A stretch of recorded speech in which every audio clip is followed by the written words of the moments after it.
I think one of the things that you would want out of a culture is for them to figure it out for themselves. Of course. And I think that that's what you want from your children. And I think that's what I would want if I was observing another culture. I would want them to figure it out for themselves. Wow. You know?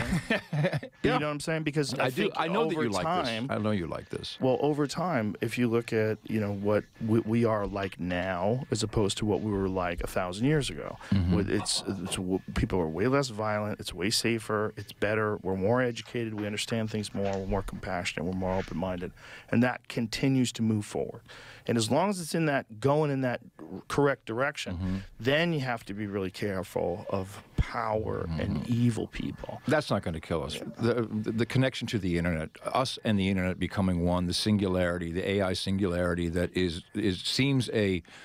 seems just like it's a given at this point, where we'll be even connected even tighter to the network. Yeah. And a lot of people seem to like the idea. We already like our watches, monitoring us and telling us what to do and when to get up and when to sit and when to run and how fast to cycle. That is in my mind, the true danger. Everything else doesn't matter. We will kill ourselves that way before anything else does. I'm quite convinced of that. It's possible, or it's possible we nuke ourselves into the Stone Age before we get a chance. That would that's suck. possible, That would too. suck. That would suck. I'd love to be the guy, that sees all the zombies around him. That's kind of cool. You're like, I think we become a new thing. That's what I think. I think just like we used to be some sort of a primitive hominid, I think we become some sort of a cyborg. And I think that's inevitable. I think we're looking at life in a very biological way. Like, we're only looking at life as being like tissues and blood and cells.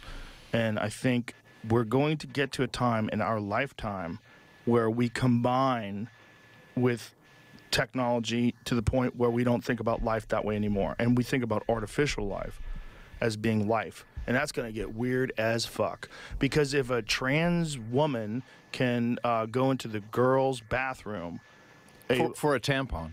Yeah, they could if they want, yeah.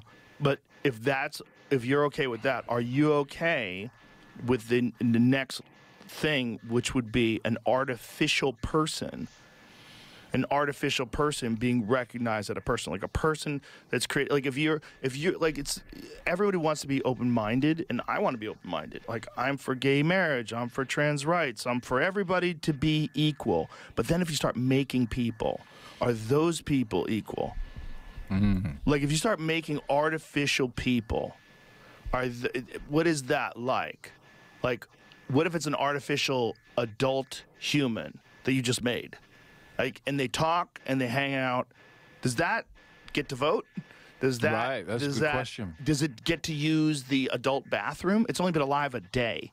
Like, where do you let it out there and count on its programming? Like, are we going to come to a point in time where our new dilemma is not, do you get to use the bathroom with the gender that you associate with, or whether or not biological people are the only people, or whether like these artificial people are people too?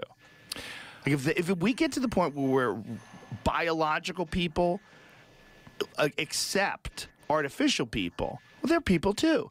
Those people are going to run us because they're going to be way smarter. They're going to be able to reprogram themselves. Will we be of any use to them? It's not use. If they don't have our instincts, all of our instincts are survival instincts. Our instincts are to get away from predators and avoid neighboring tribes and to learn and grow and figure things out. But if they're artificial, they don't have any instincts. Like, what they are is what they are. They've been created, right? So there's no reason for them to have this built-in programming to avoid predators and darkness and be afraid of heights. All that shit's out. Now they can program themselves and make themselves the most sophisticated form of whatever software can run on whatever hardware is available, and then they'll just improve that hardware. And then you have gods. And you have gods like within a matter of a couple of years. I think we should have stopped this shit when the fleshlight came out. That should have been the last human technology integration ever. We should have stopped there. We're going to have artificial people that are enhanced. We're going to have people that are enhanced with technology that makes them cyborgs. and they're going to have all the human instincts and greed and emotions and lust connected to godlike powers. I love you, Joe Rogan, because whenever we're done with the talk, you always go here, and I love it. I know that we're almost done. We're almost done. I think that's going to happen. You take it to the ultimate. It will take a while, though. I don't think it's going to take that long. Let's party. Let's have a good time. Let's love each other in the meantime. We're the last of the Mohicans, buddy. We're the last of the people that grew up with no internet. We grew up with cable television being a novelty. We grew up with fucking answer machines being crazy. We grew up with call waiting and call forwarding and caller ID. You had that little thing to beep into the phone to retrieve your messages. Oh, my that goodness. Was I had a beeper. I love those. I had a beeper. Beepers were amazing. Beepers were the shit. Not even a beeper. It was just a thing. You called your own number. The answering machine, you gave it the tones, and it would rewind the tape, the cassette, and then it would start to play your messages. You would do it through the tone of your thing. Yeah. And then I had a beeper, too. I had one of those for a little while. I had beepers, earlier absolutely. cell phone. This fucking natural course of progression is unstoppable. And the way people are addicted to TikTok, that ain't shit.